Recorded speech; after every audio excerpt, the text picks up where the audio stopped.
시대를 거슬러 올라가 보면 인류의 삶이 혁신과 마주하는 결정적인 시기들이 곳곳에 존재했다는 것을 알 수 있습니다.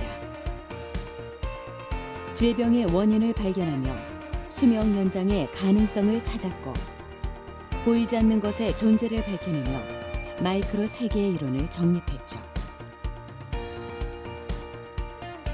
세상이 움직이는 이치와 자연의 섭리를 이해하기 위한 노력은 아주 오래전부터 이어오고 있으며, 과학이라는 또 다른 이름으로 살아 숨쉬고 있습니다.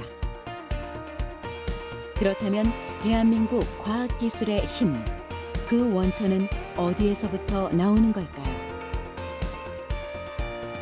국내 최고의 브레인들이 모여있는 그곳, 바로 정부 출연 연구기관입니다.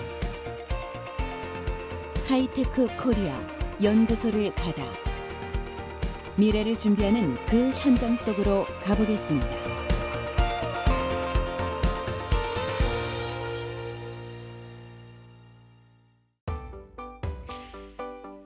기초과학은 과학기술 발전의 기반이 됩니다. 기초과학 연구에 최적화된 환경을 조성해준다면 자연스레 과학기술이 앞으로 나아갈 수 있겠죠. 우리나라에는 기초과학 발전에 디딤돌 역할을 하는 기관이 있습니다. 한국기초과학지원연구원. 연구활동에 필요한 장비를 개발 공급함으로써 과학기술 강국을 실현하는 것입니다. 바이오융합분석본부, 환경소재분석본부, 연구장비개발본부를 필두로 생명과학, 지구과학 등 각 분야의 연구를 지원하고 공동연구를 수행하며 국가 과학기술 발전에 이바지하고 있죠. 저희 한국기초과학지원연구원은 세계적 수준의 연구시설과 장비를 기반으로 국내외 산학연 연구자를 대상으로 연구 지원 및 공동 연구를 수행하고, 첨단 분석과학 기술 및 분석 장비 개발을 통해서 국가 과학기술 발전 및 국민 행복에 기여하고자 합니다.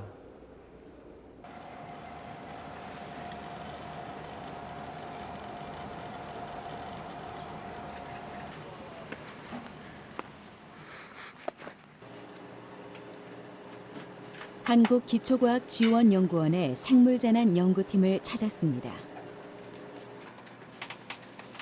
이곳 연구진은 바이오 분석 기술을 바탕으로 국민의 안전한 삶을 위협하는 요소들의 근본적인 원인을 찾아내고 해결책을 제시하는 일을 합니다. 그중 장익순 교수팀은 노화 관련 질환을 비롯해 통증 치료제에 관한 연구를 진행하고 있는데요. 현재는 수면 장애를 예방 치료할 수 있는 수면 유도제 개발이 한창입니다. 우리나라 인구가 점점 고령화가 돼 가면서 이제 사람들이 점차적으로 이렇게 수면 장애를 겪는 인구가 또 많이 증가하고 있습니다. 이때 이제 처방되는 약들이 대부분 이제 수면제와 수면 유도제를 같이 이렇게 처방을 하고 있는데, 그러다 보니까 이런 사이드 이펙트라고 하는 이 부작용에 의해서 많은 분들이 이렇게 여러 가지 이제 질병이 또 나타나고, 그다음에 우울증과 정신 장애도 일어나고, 망상증이라든지 목류병 이런 것도 나타나고, 또한 심지어는 이제 자살 충동까지 나서 되게 이제 사회적인 문제가 지금 되고 있습니다. 그래서 이제 저희는 이러한 중독성이 없는 이런 수면제, 수면 유도제를 이제 개발하는 것을 목적으로 하고 있고, 천연물에서 추출한 어떤 컴파운드하고 저희가 이제 개발한 합성 신약을 가지고서, 합성 물질을 가지고서 이제 같이 연구하는 그런 형태로 진행하고 있습니다. 수면은 사람들이 생활하는 데 있어 누적된 피로를 해소하고 활력을 더해주는 역할을 합니다. 하지만 여러 가지의 이유로 쉽게 잠을 이루지 못하는 현대인들은 약물의 도움을 받아 잠을 청하는데요. 문제는 수면제, 수면 유도제 등의 약물은 가바 수용체를 자극해 중독을 일으키거나 각종 부작용의 위험이 있다는 겁니다. 수면제라고 하는 것은 대부분이 항우울제 또는 뭐 불안 장애를 겪는 항불안 장애 이런 물질을 얘기를 하고 있습니다. 그래서 이제 이러한 그 약물들은 주로 이제 그 우울증 치료제 쪽으로 많이 사용되고 있는 약이고요. 이제 수면 유도제는 잠만 자게 해주는 그 물질을 뽑아서 만든 것이 이제 수면 유도제라고 할 수 있어요. 근데 이제 수면 유도제는 이러한 그 불안장애나 이런 사람들 경우는 수면을 오히려 못하게 된 수면 장애가 있게 되거든요. 이제 그 두 개가 합쳐지게 되면서 수면 유도제는 잠을 자게 하고 수면 그 장애 있는 분들은 또 잠을 못 자고 하는 요게 자꾸 겹쳐지다 보니까 이제 심각한 이제 그 증상이 또 나타나게 됩니다. 다양한 성분을 활용해 비중독성 수면 유도제 개발에 힘을 모은 연구진. 그런데 이제 이러한 물질들의 진통제 개발을 위해 사용하던 아코닌이라는 성분과 합성 화합물에서 연구에 힌트를 얻었다고 하는데요. 이들이 개발하고 있는 비중독성 수면 유도제에 대해 조금 더 알아보도록 하겠습니다.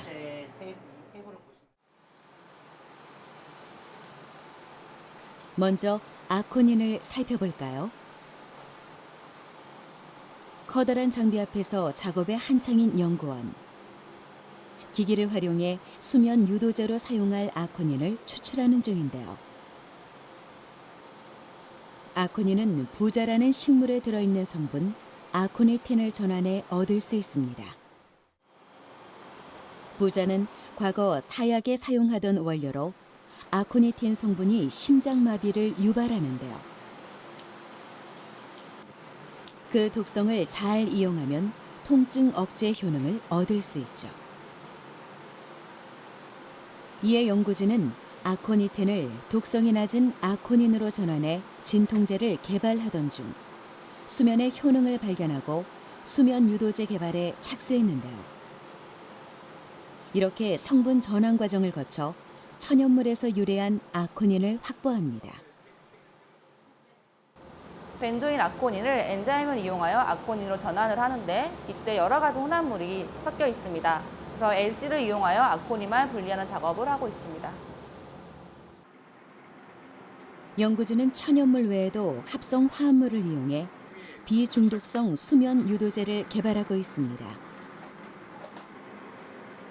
이 또한 진통제로 개발 과정에서 수면 유도제로서의 가능성을 확인한 후 연구 방향을 전환한 것인데요. 연구진이 개발 중인 시약은 우리 몸의 신경물질을 운반하는 시스템, 나트륨 채널을 건드려 중독성이 나타나지 않는다고 합니다.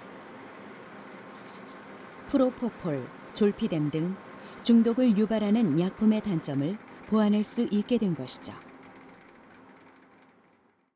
그러니까 이 컴파운드는 원래 이제 진통제 쪽으로 개발을 해서 저희가 이제 잘 쓰고 있었는데 네 번째 그 진통인 그 포스트 오퍼레이션이라고 해가지고 또는 이제 포스트 인시전이라고 해서 수술 후 통증을 저희가 지금 보고 있었는데 굉장히 쥐에 이제 그 수술을 발에다가 수술을 한 다음에 굉장히 아픈 상황에서도 이 쥐들이 수면이 잘 잠드는 것을 보고서 이게 수면 유도제로서 이제 저희가 활용할 수 있겠다라고 생각을 해서 이제 보호 물질을 이제 적용한 겁니다. 그래서 처음에는 그 통증 치료제로 개발을 했다가 그 사이드 이펙트가 수면을 유도로 하는 걸로 나타났기 때문에 이것을 이제 더 그 수면 유도제로 합성된 수면 유도제로 쓰려고 합니다. 아코닌, 그다음에 합성 물질. 개발 중인 수면 유도제를 주입한 쥐를 통해 그 효능을 확인해 볼 수 있습니다. 비교 약물은 졸피뎀과 아코닌, 그리고 합성 화합물인데요. 하나의 약물당 각각 2마리씩, 총 6마리의 쥐에게 약물을 투입하고 그 변화를 관찰했습니다. 다리를 수술해 통증이 있는 6마리의 쥐. 약 10분 후, 아코닌을 주입한 쥐는 움직임이 둔해지며 서서히 잠들기 시작합니다. 반면 졸피뎀을 주입한 쥐는 불편한 다리를 핥으며 여전히 잠들지 못합니다. 합성 화합물을 주입한 지도 잠들기 시작하는데요. 개발 중인 신약이 빠른 입면에 효능이 있다는 것을 확인할 수 있죠. 그런데 수면 유도제 같은 경우는 제일 중요한 것이 약을 먹고 빨리 이제 잠이 들게 하는 그 시작되는 시간과 그다음에 이제 어느 정도 시간이 지났을 때 빨리 깨어나는 것이 수면 유도제 개발에 있어서 가장 중요한 요소인데 지금 방금 보시다시피 졸피뎀을 투여한 경우보다 지금 저희가 신규 지금 개발하고자 하는 약물 합성 신약을 먹였을 때가 더 빨리 잠드는 것을 확인을 할 수가 있었고, 그래서 이제 그러한 수면 유도제 개발로 이제 방향을 잡고 지금 진행을 하고 있는 단계에 있습니다. 꿀잠은 우리의 하루를 좌우합니다. 그만큼 수면은 우리의 삶에 커다란 영향을 미치는데요. 비중독성 수면 유도제 개발과 함께 약물이 가진 문제점을 분석하는 플랫폼 개발을 목표로 하는 연구진. 이들의 노력은 공공의 건강 증진의 밑거름이 될 것입니다.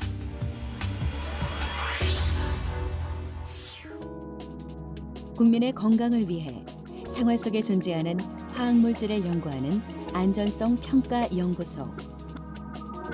체내로 들어오는 모든 물질을 대상으로 인체에 미치는 독성이 어느 정도인지 알아내고 이를 확인하는 분석 기술을 개발하는 곳이죠. 안전성 평가연구소는 정부 출연연 기관 중에 유일한 독성 연구 기관입니다. 화학물질, 바이오물질, 의약품 등과 같이 우리 인체 내에 들어와서 부작용을 일으키거나 독성작용을 일으키는 부분에 대한 연구를 집중적으로 하고 또 독성 평가하는 기술을 개발하는 연구소입니다.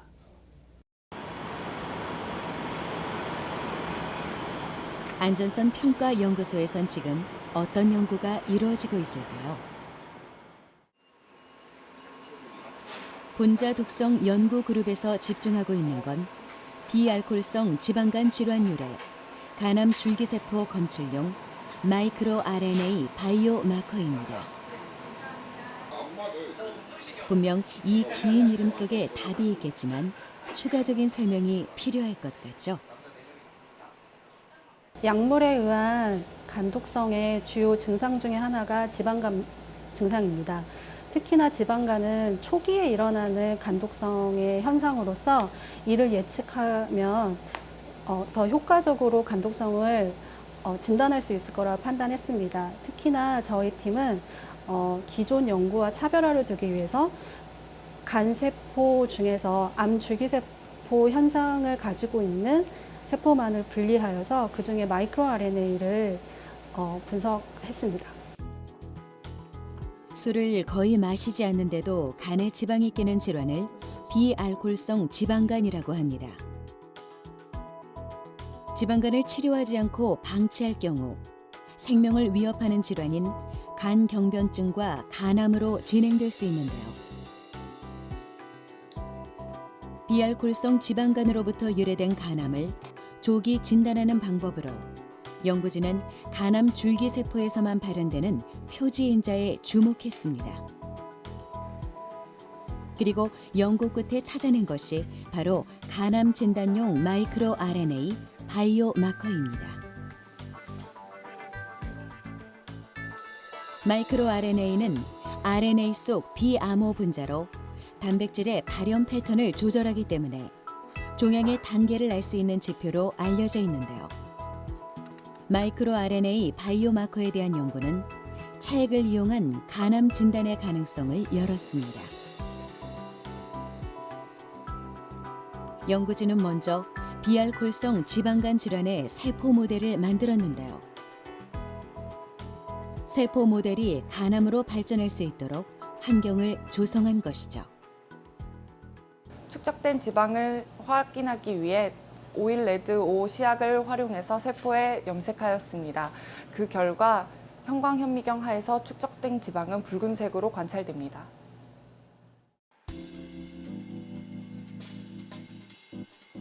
유세포 분석기를 이용한 간암 줄기세포 분석 단계. 약물에 대한 저항성을 보이는 암 줄기세포는 염색이 잘 되지 않기 때문에 그 위치를 찾을 수 있는데요. 분석을 통해 지방간 유도 환경에서 암 줄기세포가 2배가량 증가한 것을 알 수 있었습니다. 지방간과 간암의 연관성이 눈으로 나타난 것이죠. 간암 줄기세포에서 RNA를 분리한 후 연구진은 마이크로어레이와 분석 프로그램을 통해 발현이 증가하거나 감소하는 마이크로 RNA를 선별했습니다. 대조군인 비암 줄기세포의 것과 비교한 결과인데요.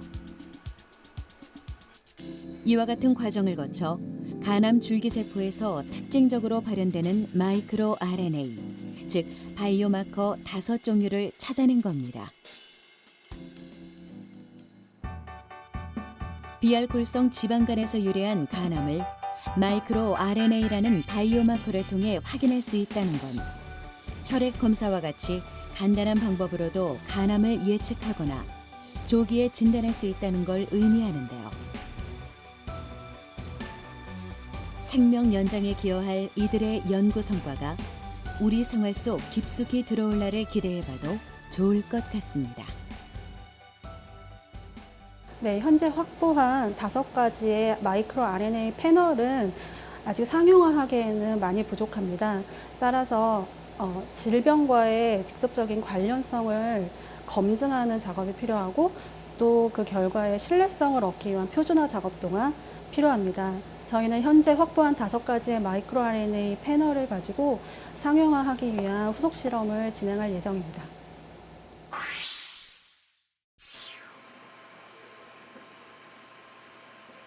물속을 유유히 헤엄치는 물고기들. 가로 줄무늬가 인상적인 이 물고기는 제브라 피쉬입니다. 제브라 피쉬는 3cm 남짓한 작은 몸집을 가졌지만 연구 소재 자원으로서 어마어마한 가치를 지녔다고 하는데요. 바이오시스템 연구 그룹에서는 제브라 피쉬의 형질을 전환해 의약품 간 독성 평가를 진행하고 있습니다. 저희는 간 독성 관련되어 있는 유전자를 발굴하고 그 유전자에 형광 단백질을 붙여서 형질 전환 제브라 피쉬를 개발하고 있습니다. 이 모델은 다른 실험 동물들과 달리 죽이지 않고 살아있는 상태에서 간 독성 등을 평가할 수 있는 그런 모델이라고 할 수 있겠습니다. 제브라 피쉬는 암컷이 산란을 하면 물에서 수정이 일어납니다. 한 번에 200개에서 300개의 알을 낳기 때문에 많은 개체수를 손쉽게 확보할 수 있죠. 약 2일 만에 부화하는 제브라 피쉬는 인간과 유전적으로 70% 이상의 유사성을 가지고 있어 각종 실험에 활용되고 있는데요. 세포 실험과 포유동물 실험의 중간 단계로 동물 실험을 최소화하기 위한 연구 자원으로 주목받고 있습니다. 신약 개발 과정에서는 수십 수백만 종의 후보 물질들이 만들어지게 되는데 이 후보 물질들을 모두 기존의 실험 동물 모델로 평가하기에는 불가능합니다. 천문학적인 금액이 들 뿐만 아니라 실험 동물 유리에도 적합하지가 않습니다. 그래서 이러한 제브라 피쉬 모델은 이러한 제한점들을 극복할 수 있어서 후보 약품들을 스크리닝하는 데 많이 사용되고 있습니다. 의약품 간 독성 평가는 약품으로 인해 제브라 피쉬의 간에 어떤 부작용이 나타나는지 확인하는 방법으로 진행됩니다. 약품을 물에 녹인 후 그 물 속에서 제브라 피쉬가 살아가도록 하는 건데요. 가장 먼저 검사하고자 하는 약품을 정량해 여러 농도로 물에 희석합니다. 실험에 활용되는 제브라 피쉬는 눈에 잘 보이지 않을 만큼의 작은 크기이지만 이미 간 기능이 성숙된 상태인데요. 각각 다른 농도의 약물에 치어를 3일간 노출시키면 간에 어떤 변화가 일어났는지 확인할 수 있습니다. 다시 말해 제브라피쉬를 통해 단시간 내에 약물의 부작용이 나타나는 구간을 찾아낼 수 있는 거죠. 화학물질을 여러 농도로 희석하여 제브라피쉬 치어에게 노출하였을 때 나타나는 간 비대증이라든지 간 세포 사멸 같은 외관적 변화를 통해 간의 독성을 평가하는 방법입니다. 현미경을 통해 제브라피쉬의 간 변화를 관찰할 수 있는데요. 어린 치어 시기에는 몸이 투명하기 때문에 내부 장기를 육안으로도 확인할 수 있습니다. 특히 연구진이 개발한 형질 전환 모델은 빛을 받으면 간이 빨간 형광색으로 나타나 정상적인 간과 비정상적인 간을 한 번에 알아볼 수 있는데요. 이를 통해 약물이 간에 어떤 영향을 주는지 보다 쉽게 확인할 수 있죠. 이 제브라피쉬 모델에서는 의약품에 의해 간 독성을 확인할 수 있습니다. 먼저 간이 의약품 독성에 의해 스트레스를 받아 간이 커지는 간 비대증, 그리고 간에 지방이 끼는 지방간, 그리고 스트레스에 의해서 간의 세포가 괴멸하는 세포 사멸 등을 관찰할 수 있었습니다. 제브라피쉬를 활용해 약품의 독성을 확인함으로써 안전한 의약품 개발에 기여하고 있는 바이오 시스템 연구 그룹. 약으로 인해 우리 인체에서 일어날 수 있는 부작용에 대해 인지하고 생명의 존엄성을 지킬 수 있는 건 이들의 연구 결과가 이뤄낸 산물일 것입니다.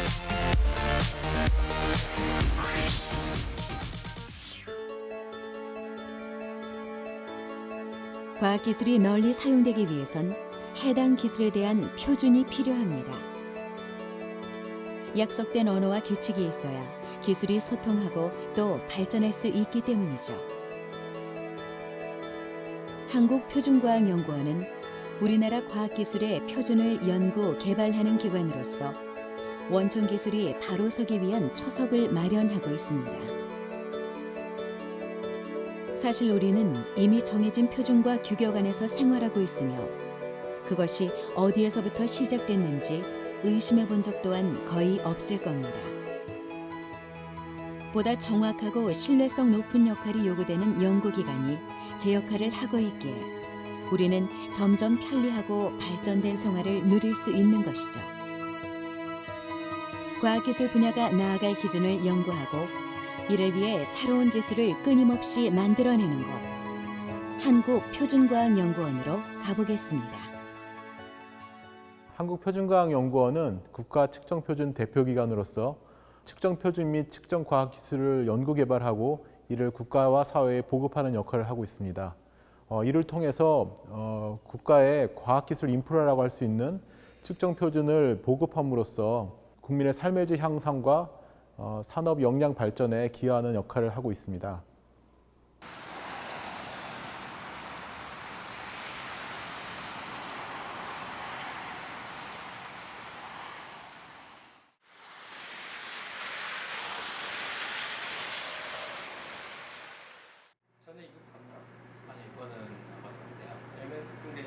역학표준센터 김종호 박사의 연구실을 찾았습니다.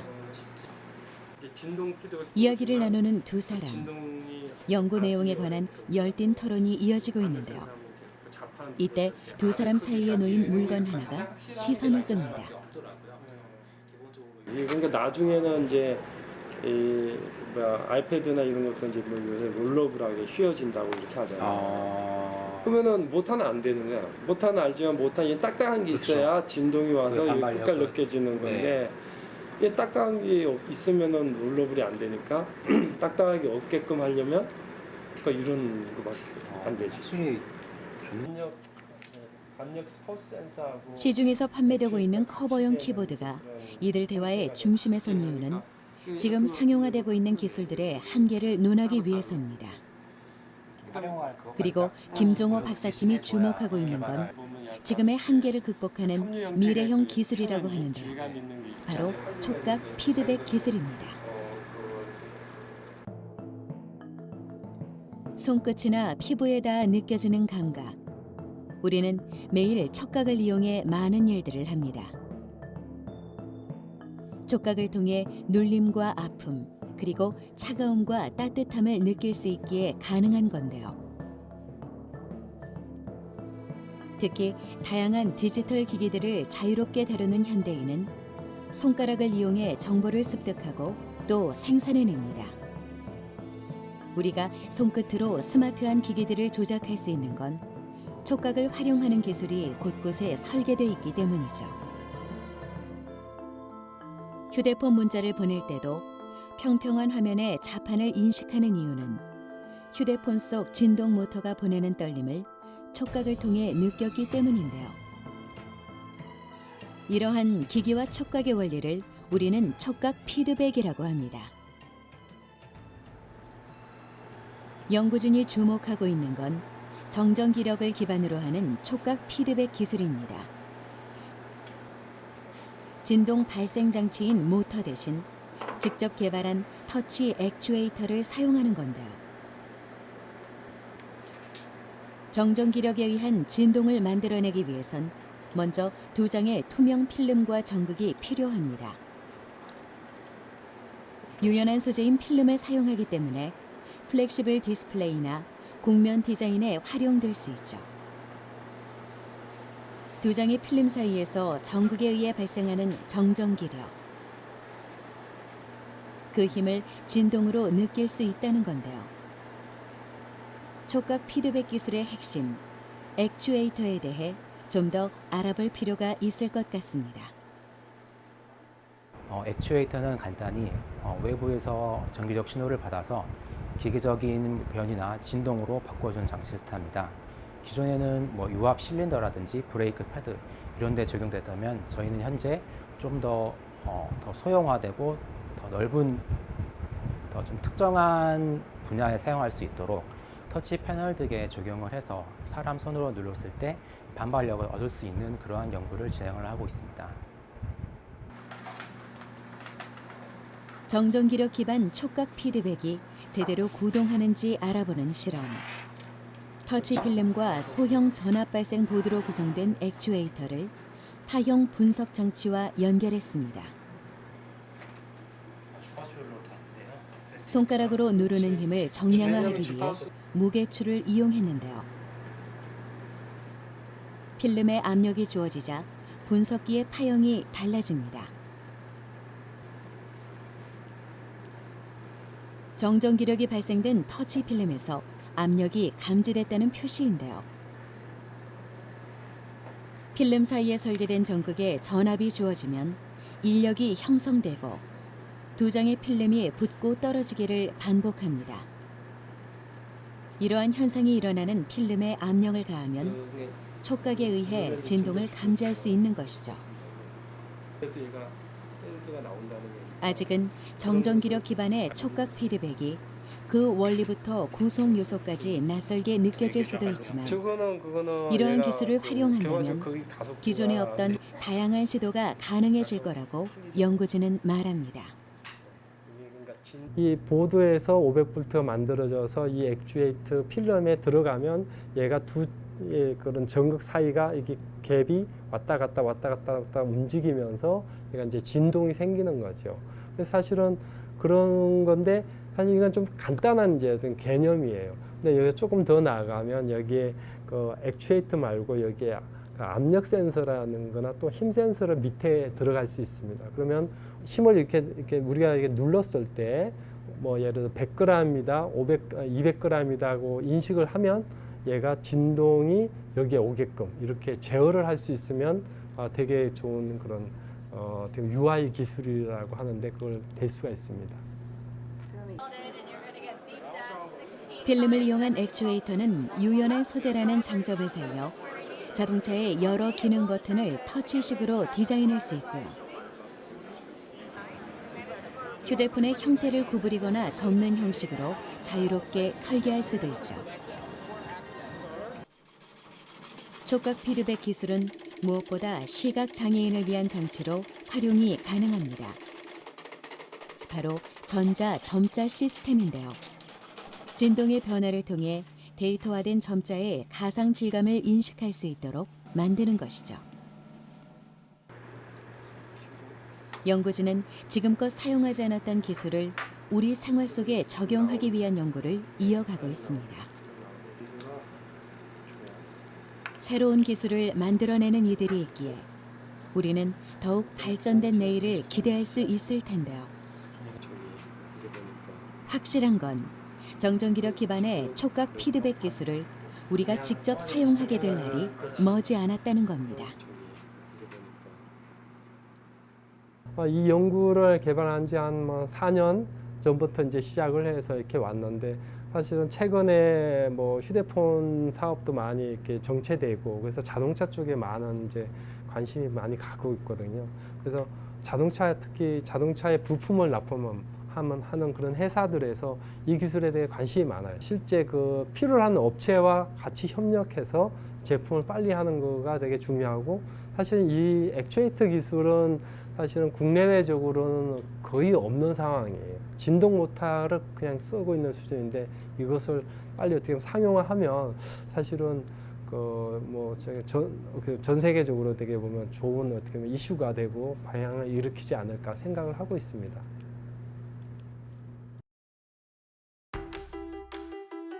시대를 이끄는 기술 뒤에는 수많은 연구자들의 노고가 따릅니다. 그들은 항상 우리가 사는 시대보다 더 앞선 기술을 발굴해내고 있죠. 그리고 지금껏 없던 과학기술이 개발될수록 한국표준과학연구원의 역할은 점점 커지고 있습니다. 새로운 기술이 사람들과 마주하기 위해선 모두의 안전과 생활의 질이 보장되는 조건을 갖춰야 하기 때문인데요. 우리나라의 기술력이 세계로 뻗어나가기 위한 밑거름을 다지는 일, 그것이 한국표준과학원의 일일 겁니다.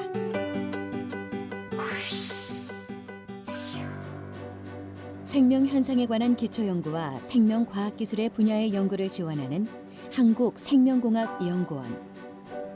인간 수명 연장과 더불어 나타난 고령화 질환, 신종 감염성 질환 등 바이오 연구가 이루어지는 곳에서 생명과학기술의 미래를 확인해 보겠습니다. 우리 연구원은 4차 산업혁명을 앞두고 국내 바이오 경제를 구인하기 위한 국내 유일의 바이오 종합연구기관으로서 바이오 관련 연구 역량 강화를 통하여 바이오 산업 성장을 지원하고 신산업 및 새로운 일자리 창출을 위하여 노력하겠습니다.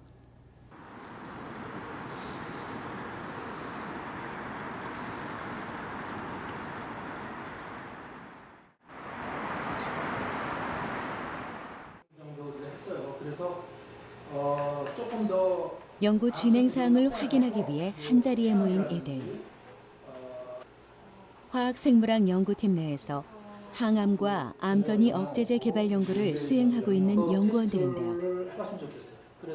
천연약물에서 분리한 성분을 대상으로 암세포 전이 억제 효능을 확인한 것이 이들의 신약 연구 개발의 시작이었다고 합니다. 암세포가 전이한다의 첫 번째 단계가 그 이동한다는 게 일반적으로 받아들이고 있습니다. 뭐 다른 원인도 많이 있지만 그래서 저희는 암세포 이동을 조절하면 암전이 억제제가 개발될 수 있지 않을까. 그래서 암세포 이동에 집중적으로 연구를 하고 있습니다. 일반적으로 암을 치료하기 위해선 암세포의 성장을 억제하는 약물을 사용하거나 암세포 유전자를 표적으로 삼아 치료하는 표적 항암제 등을 사용하는데요. 암이 생명에 위협적인 가장 큰 원인이 암세포의 전이성에 있는 만큼 암전이 억제제 개발 연구가 주목을 받고 있습니다. 권병목 교수팀은 암전이 억제제 개발을 위해 약 3,500개의 약물을 대상으로 암세포 이동 억제 효능을 검증했습니다. 그중 감기약에 사용되고 있는 벤프로페린이라는 물질이 암세포 이동을 억제한다는 사실을 발견했죠. 하지만 벤프로페린이 가지고 있는 효능이 연구진의 기대치보다 낮아 유도체를 합성해 암전이 억제 능력을 향상시킨 물질을 개발하고 있는데요. 이렇게 벤프로페린과 그 유도체를 합성하면 얻고자 하는 물질 외에도 부산물들이 섞여 있어 화합물을 분리하는 과정을 거칩니다. 암전이 억제제를 개발한다면 오랫동안 복용한다는 전제 조건이 있어야 되기 때문에 저희는 그래서 오랫동안 써왔던 천연물, 그다음에 기존의 현재 미국 FDA의 승인을 받은 약물을 가지고 일을 하게 됐고, 그런 약물 한 3,500개 정도를 가지고 암세포 이동을 억제하는가를 검색했죠.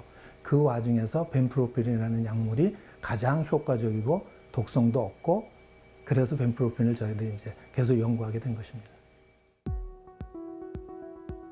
원하는 화합물이 잘 분리됐는지 확인하는 과정. 만약 잘 분리되지 않은 화합물을 반응지에 떨어뜨리면 극성의 차이로 인해 서로 다른 반응을 보이는데요. 이를 통해 원하는 합성물이 분리될 때까지 합성과 분리 작업을 반복해야 합니다. 방막 크로마토라는 게 있습니다. 그게 우리가 이제 약해서 TLC라고 하는데요. 그 TLC에다가 각각 그 분해별들을 스파팅한 다음에 전개 용매에다 합니다. 그러면 그 극성에 따라서 전개가 되고요. 그거를 UV 램프에 갖다 비치면 각각의 스팟이 어느 위치에 있는지를 알 수가 있습니다. 그걸 통해서 우리가 원하는 물질이 나온 그 부분을 모아서 말리면 최종적으로 우리가 원하는 물질을 얻게 됩니다. 연구진은 유도체 합성을 통해 기존의 벤프로페린보다 암전이 억제에 효과가 있는 성분을 합성해냈는데요. 우리가 일반적으로 알고 있는 감기약의 성분이 암전이 억제에 효과가 있다는 사실을 발견한 건 생명공학적으로 의미 있는 일이라 할 수 있죠. 이제 암전이 억제제가 암세포에 어떻게 작용하는지 확인해봐야 할 것 같은데요. 그 반응은 암세포 모양을 관찰하면 알 수 있습니다. 암세포는 이동을 할 때 세포 표면이 다리를 뻗는 듯한 모양으로 변합니다. 근육 단백질이 한데 뭉치는 건데요. 암전이 억제제는 근육 단백질이 뭉치는 것을 방해해 세포 이동을 억제합니다. 벤프로페린을 처리한 암세포의 경계면이 비교적 매끈해진 것이 바로 그 증거죠.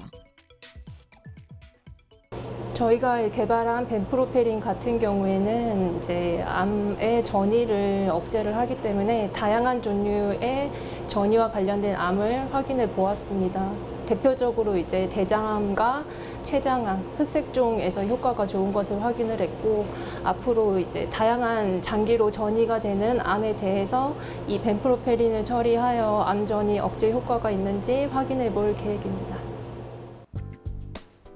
의과 기술의 발달은 암 완치 시대를 불러왔지만 암은 여전히 경계의 대상으로 인식되고 있습니다.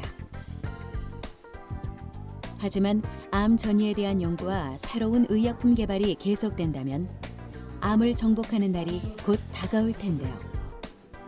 그 과정 속에서 암전이 억제제의 역할을 기대해봐도 좋을 것 같습니다.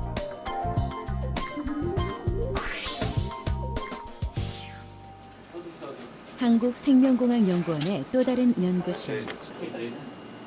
이곳에서도 질병에 관한 진단 기술이나 치료제 개발을 위한 원천 기술을 밝혀내고 있는데요. 노화 제어 연구단인 만큼 노화와 관련된 질환이 그 중심에 있습니다. 지금 전 지구적으로 고령화가 진행되고 있습니다. 따라서 이에 대응해서 건강 노화라는 것을 목표로 해서 특히 저희는 노화성 근감소증을 연구하고 있습니다. 노인성 근감소증이란 나이가 들면서 몸의 근육이 비정상적으로 줄거나 약해져 신체 활동이 원활하지 않은 상태를 말합니다. 증세가 심해지면 2차 질환에 노출되며 비만, 당뇨, 골감소증 등이 유발되는데요. 연구진이 주목하고 있는 건 바로 노인성 근감소증의 조기 진단과 치료 기술입니다. 여태까지 노인성 근감소증에 대한 생물학적 지표, 즉 혈액 내 바이오마커가 여태까지 발굴이 되어 있지 않았습니다. 그래서 바이오마커를 발굴한다면 손쉽게 노인성 근감소증을 진단 및 예측을 할 수 있게 되는 것이죠.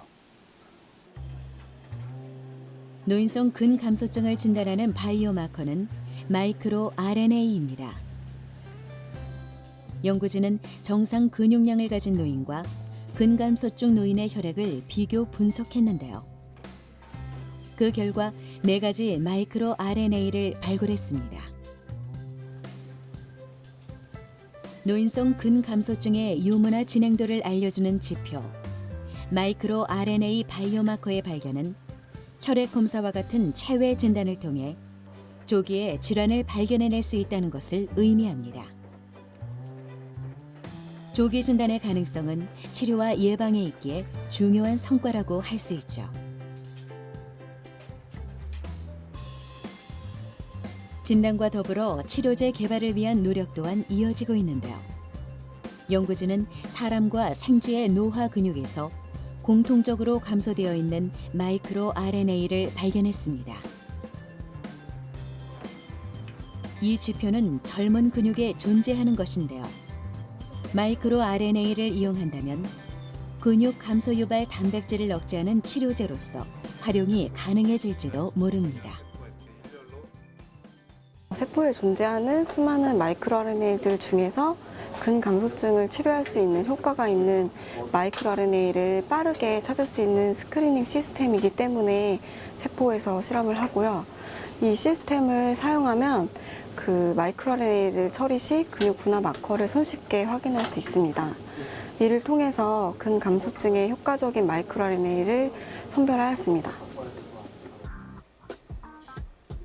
노인성 근감소증 치료용 마이크로 RNA의 효과는 실제로 발현됐을까요?